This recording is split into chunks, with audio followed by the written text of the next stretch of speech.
Hello everyone, how are you all? I hope you are all fine. Okay, మనం first book లో part A book లో ఉన్నవన్నీ ఆ 2 lessons complete చేసుకున్నాం. అందులో ఉన్న గ్రామర్ పార్ట్ కంప్లీట్ చేసుకున్నాం. So will take today part B book. Part B FA2 అని ఉంటుంది. అందరూ ఏ బుక్ తీసుకోండి, ఆ బుక్ కంప్లీట్ అయిపోయింది కాబట్టి. సో ఇందులో ఫస్ట్ థర్డ్ లెసన్ ఏంటంటే, అందులో 2 లెసన్స్ అయిపోయాయి, దాని కంటిన్యూషన్ ఇందులో third lesson. Third one is the royal bed. Lesson ఏమేంటి? The royal bed.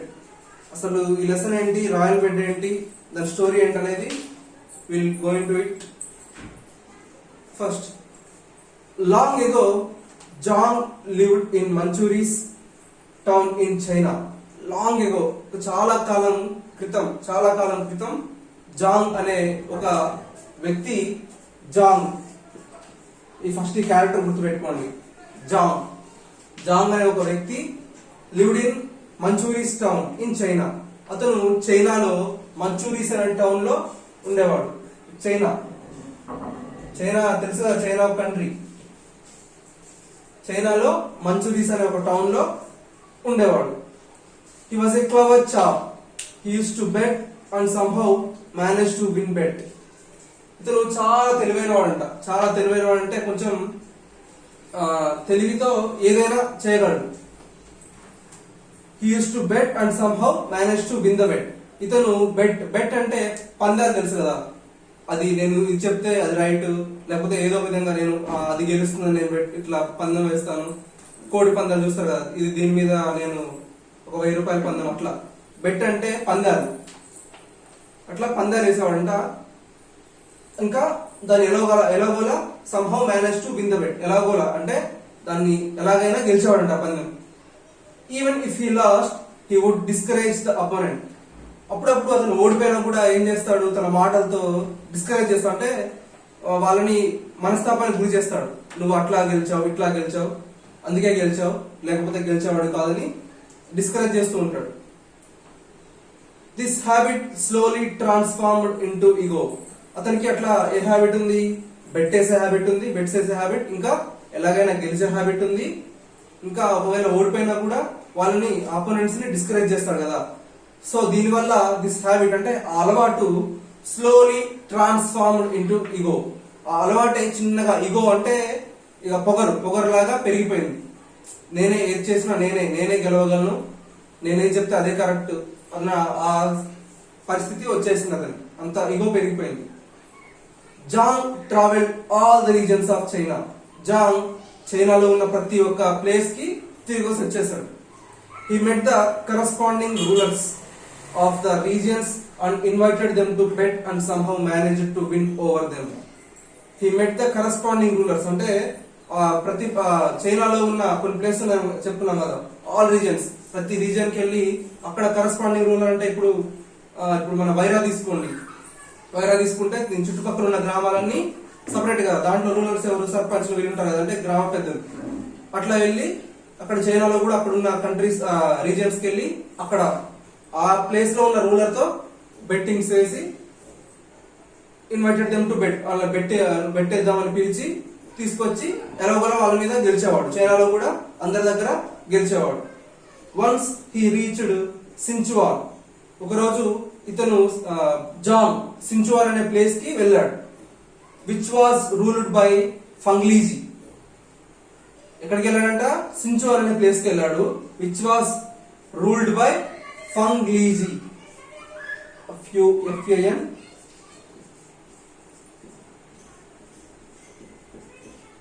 అంతే కదా, తన పేరెంట్ ఒకసారి చదవండి. ఫంగ్లీజీ. జాంగ్ ఫంగ్లీజీ దగ్గరికి వెళ్ళాడు. వాళ్ళ సించువాన్కి వెళ్ళి అక్కడ రాజు ఎవరు? ఫంగ్లీజీ, కాబట్టి ఫంగ్లీజీ దగ్గరికి వెళ్ళాడు. Zhang met Fanglizi and challenged that there were none in his kingdom who could bet and win over them. అతను ఫంగ్లీజీ దగ్గరికి వెళ్ళి ఏం చెప్పాడు? Zhang met Fanglizi and challenged. అతని దగ్గరికి వెళ్ళి అతన్ని కలిసి ఛాలెంజ్ చేశాడు. ఏమని ఛాలెంజ్ చేశాడు? That were none in his kingdom who could bet and win over him. ఈ రాజ్యంలో, మీ రాజ్యంలో ఒక్కళ్ళు కూడా నా మీద బెట్ అంటే నా మీద పందెం వేసి నన్ను గెలిచే వాళ్ళు ఈ రాజ్యంలో లేరు, అసలు పందెం వేసే అంత ధైర్యం కూడా ఎవరికి లేదు అని ఫంగ్లీజీతో అన్నాడు. అప్పుడు ఫంగ్లీజీ ఏమంటున్నాడంటే, Fanglizi who had already have heard about John's victorious bettings felt worried. అప్పుడు Fanglizi who had already have heard about John's victorious bettings. ఫంగ్లీజీకి ఆల్రెడీ ఈ జాంగ్ అనే వ్యక్తి గురించి తెలుసు. అంటే ఇతను చైనా మొత్తం తిరుగుతూ అక్కడ పందాలు వేస్తూ అందరినీ ఓడిస్తూ వస్తున్నాడు, అతనికి తెలుసు అట్లా అందరి దగ్గర గెలుస్తూ ఉంటాడని. సో అది అలా పందెం అని చెప్పగానే అప్పుడు ఫంగ్లీజీకి భయం అయింది, అంటే కొంచెం టెన్షన్ పడ్డాడు, వర్రీ అయిపోయాడు. ఫెల్ట్ వర్రీడ్ అంటే కొంచెం టెన్షన్ పడ్డాడు. None came forward to bet with John. ఒక్కళ్ళు కూడా, అంటే అక్కడ రాజ్యంలో అన్నాడు కదా, ఒక్కళ్ళు కూడా నాతో పందెం కాయలేరు అని. సో అప్పుడు ఒక్కళ్ళు కూడా ముందుకు రాలేదు. Except the royal barber డెంగ్. ఒక్కళ్ళు వచ్చారంట. ఎవరు? Royal barber. రాయల్ బార్బర్ అంటే ఆ స్థానంలో, బార్బర్ అంటే తెలుసు కదా మీకు, కటింగ్ చేసేవాళ్ళు, హెయిర్ కట్ కానీ బార్బర్.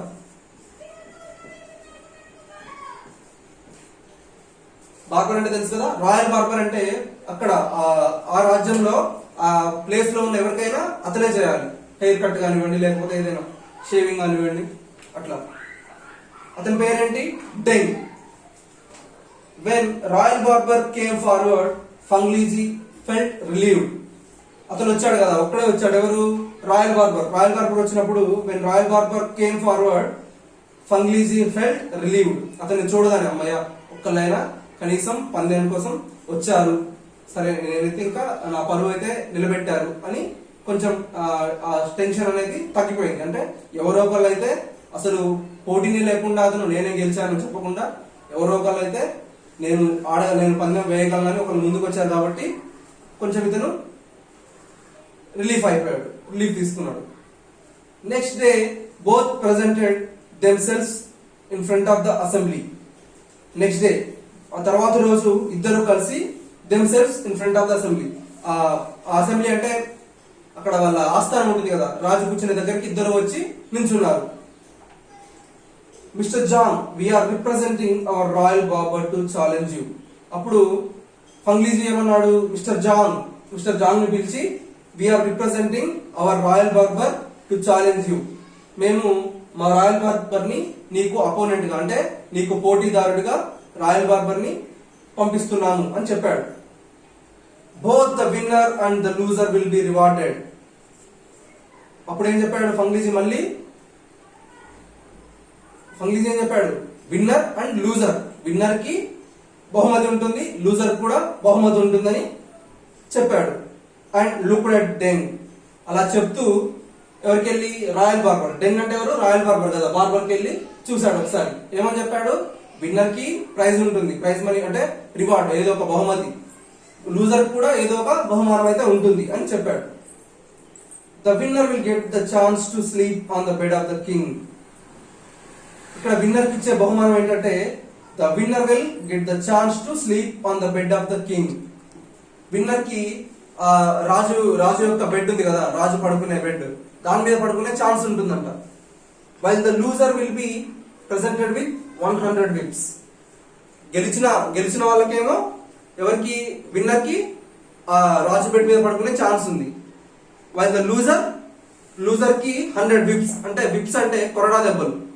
ఓడిపోయిన వాళ్ళకి మాత్రం ఖచ్చితంగా 100 కొరడా దెబ్బలని చెప్పాడు. Next turn the page. Which god should you worship asked Deng. అతను డెంగ్ ఏమడిగాడు? ఎవరిని? జాంగ్ ఏమడిగాడు? Deng which god should you worship. అప్పుడు అంటే నువ్వు ఏ దేవుణ్ణి నమ్ముతావు, ఏ దేవుణ్ణి కొలుస్తావని డెంగ్ జాంగ్ అడిగాడు. అప్పుడు జాంగ్ ఏం చెప్పాడు? Zhang replied, instead of worshipping the invisible god it's wise to worship the king as god. అప్పుడు ఏం చెప్పాడు? నువ్వు అసలు ఏ దేవుణ్ణి పూజిస్తావు, ఏ దేవుణ్ణి కొలుస్తావు అని అడిగాడు. ఎవరు? డెంగ్ జాంగ్ అడిగాడు. అప్పుడు జాంగ్ ఏం చెప్పాడు? ఇన్స్టెడ్ ఆఫ్ వర్షిపింగ్, ఎవరో కనపడని, ఇన్విజిబుల్ అంటే ఏంటి? కనపడని, ఇన్విజిబుల్. ఇన్విజిబుల్ అంటే కనబడని. Instead of worshipping the invisible god, it's wise to worship the king as god. ఎవరో కనపడింది, వర్షిపింగ్ అంటే కొలవటం ఆర్ పూజించటం. ఎవరో కనపడిన దేవుడిని కొలవడం కంటే ఇట్స్ వైస్ అంటే మనకి ఉన్న రాజు ఉన్నాడు కదా, అతను రాజునే మనం దేవుళ్ళ కొలవడం బెటర్ అని ఎవరన్నారు? జాంగ్ అన్నాడు. అప్పుడు జాంగ్ యు వన్ సెడ్ డెంగ్. అప్పుడు డెంగ్ ఏం చెప్పాడు అంటే, రాజుగారు కూడా ఏం చెప్పాడు? జాంగ్ నువ్వు గెలిచావు అన్నాడు. He could not believe his own years as he did expect the victory very easily. ఇక్కడ చూడండి, John you won said Deng he could not believe his own ears as he did expect. అది EXCEPT అని ఇచ్చాడు. EXCEPT అని ఇచ్చాడు. ఇది text book లో printing wrong అయింది. ఇలా రాసుకోండి, ఎక్స్పెక్ట్ అని రాసుకోండి. జస్ట్ అక్కడ స్పెల్లింగ్ చేంజ్ చేసుకోండి. సెకండ్ పారాగ్రాఫ్ లో ఫస్ట్ లైన్ ఉంది కదా, లాస్ట్ వర్డ్ EXCEPT అని ఇచ్చాడు, ఎక్స్పెక్ట్ అని రాసుకోండి. He could not believe his own ears as he did expect the victory very easily and he felt very happy. అతను అసలు నమ్మలేకపోయాడు. ఏంటి, నేను అసలు ఏం చేశానని నన్ను క్వశ్చన్ అడిగాడు, జస్ట్ నేను దానికి ఆన్సర్ చెప్పాను. నన్ను ఎలా విన్నర్ గా అసలు ఎందుకు ప్రకటిస్తారు అని ఎక్స్పెక్ట్ అంటే నేను అసలు అతను ఊహించలేదు. But his happiness vanished when he saw the Kings bed. కానీ అతని ఆనందం అంతా అయిపోయింది ఒక్క దెబ్బకి. ఎందుకు? ఆ రాజుగారి బెడ్ చూడగానే అతని ఆనందం మొత్తం ఒక్కసారే ఎగిరిపోయింది. ఎందుకు? The Kings bed was made of sharp pin pointed needles. ఆ రాజుగారి బెడ్ అంట షార్ప్ గా ఉన్న నీడిల్స్ తోటి చేస్తుందంట. అంటే కింద నుంచి నీడిల్స్ అంటే తెలుసు కదా, సూదులతో కూర్చుందంట బెడ్. ఇక్కడ మీకు పిక్చర్ లో చూస్తే కనిపిస్తుంది, ఒక బెడ్ కనిపిస్తుంది మధ్యలో, ఇద్దరు మధ్యలో. ఆ పిక్చర్ లో చూడండి, నీడిల్స్ పెట్టి తయారు చేసిన ఒక బెడ్ ఉందంట. Fanglizi was suffering from a disease. Fanglizi అంటే ఎవరు? ఆ కింగ్ ఒక డిసీజ్ తో సఫర్ అవుతున్నాడంట. So he was advised by the royal physician to sleep on this bed. So ఆ డిసీజ్ నుంచి క్యూర్ అవ్వడానికి అట్లాంటి బెడ్ అంటే నీడిల్స్ పెట్టిన బెడ్ మీద పడుకోమని చెప్పాడంట. ఎవరు? అక్కడ royal physician. Acupuncture is famous treatment in China. Acupuncture చూడండి, ఇది అకుపంక్చర్.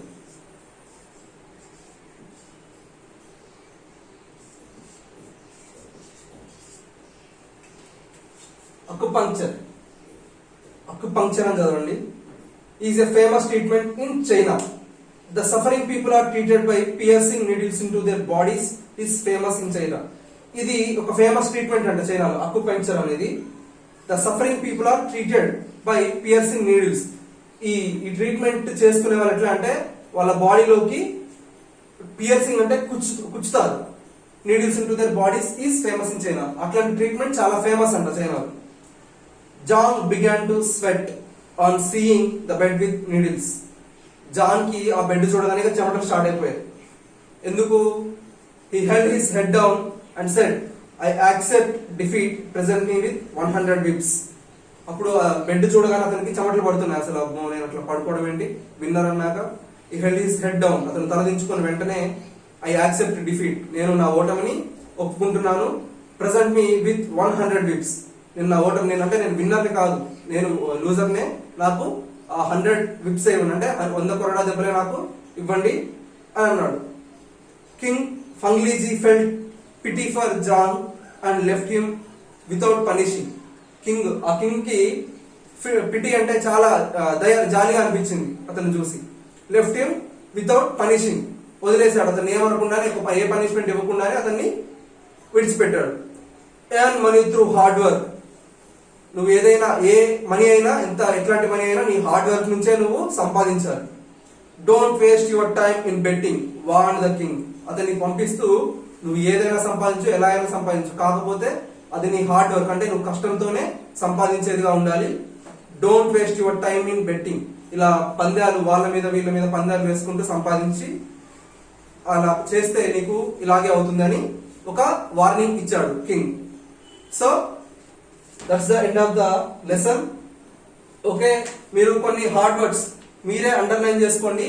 ఇందులోంచి నాకు నియర్లీ ఒక 30 హార్డ్ వర్డ్స్ మీరు రేపు రాసి మీకు ఇదే వర్క్ 30 హార్డ్ వర్డ్స్ మీరు రాసి మీ వాట్సాప్ గ్రూప్ లో మీరు పిక్ పెట్టాలి. So that's it for the class today. Okay, bye.